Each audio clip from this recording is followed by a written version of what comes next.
Ration கடை தேர்வர்கள் அனைவருக்கும் வணக்கம். ரேஷன் கடை ரிசல்ட் குறித்து வெளியே இருக்கக்கூடிய மிக மிக முக்கியமான ஒரு தகவல் பற்றி தான் இந்த வீடியோவில் பார்க்க போகிறோம்.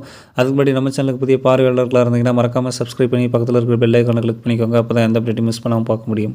ஸோ அந்த ரேஷன் கடை ரிசல்ட் பொறுத்த வரைக்கும் நிறைய தேர்வர்கள் நம்மக்கிட்ட வந்து கமெண்ட் மூலமாகவும் மெயில் மூலமாகவும் கேட்டுக்கிட்டே இருக்கக்கூடிய விஷயம், ரிசல்ட் குறித்து வெளியே இருக்கக்கூடிய அப்டேட் என்ன, ரிசல்ட் எப்போது வரும் அப்படின்னு சொல்லிட்டு. ஸோ நம்மளும் வந்து சொல்லிட்டு தான் இருக்கோம். ரேஷன் கடை ரிசல்ட்டை பொறுத்த வரைக்கும் சேல்ஸ்மேன் மற்றும் பேக்கர் பணியிடங்களுக்கு 2024 வந்து பார்த்தோன்னா அதுக்கான அப்ளிகேஷன் போட்டோம். அதே மாதிரியே வந்து டைரக்ட் இன்டர்வியூ அட்டன் பண்ணோம். பட் ஆனால் சென்னை மாவட்டத்தில் மட்டும் இன்டர்வியூ அப்படிங்கிறது நடக்கலை. அதில் சில பிரச்சனைகள் போயிட்டுருக்கு. அதை நெக்ஸ்ட் ப்ராசஸ் பண்ணுவாங்க. ரிசல்ட்டு பொறுத்த வரைக்கும் எப்போ வரும்னு சொல்லிட்டு தொடர்ந்து கேட்குறீங்க. ரிசல்ட்டுக்கான ப்ராசஸ் எல்லாமே தயார் நிலையில் இருக்கிறது. ஆல்மோஸ்ட் 38 மாவட்டங்களில் 24 மாவட்டங்களுக்கு ரிசல்ட்டை வந்து ஃபைனலைஸ் பண்ணிட்டாங்க. இன்னும் மீதம் இருக்கக்கூடிய மாவட்டங்களுக்கு ரிசல்ட்டை ஃபைனலைஸ் பண்ணுற வேலைகள் தீவிரமாக நடந்து கொண்டு இருக்கிறது.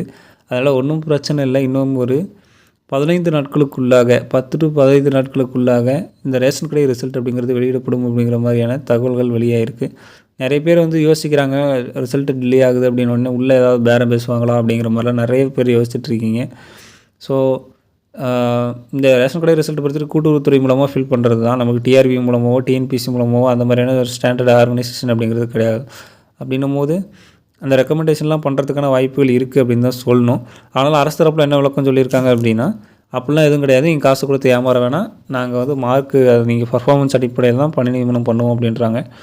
உண்மையாக அந்த பர்ஃபார்மன்ஸ் அடிப்படையில் பண்ணி நியமனம் பண்ணால் எல்லாருக்குமே ஒரு நல்லதாக இருக்கும். ஸோ ரிசல்ட் வந்து எப்போ வரும் அப்படிங்கிறது உங்களுக்கு இப்போ தெரிஞ்சிருக்கும்னு நினைக்கிறேன். தொடர்ந்து கேட்டுட்டு இருந்தீங்க அப்படிங்கிறனால உங்களுக்கு தெரியப்படுத்தணும் அப்படிங்கிறதுக்காக அந்த வீடியோ. மேலும் இது மாதிரியான உடனடி தகவல் மற்றும் அப்டேட்களுக்கு நம்ம சேனலோட இணைந்திருங்கள். நன்றி.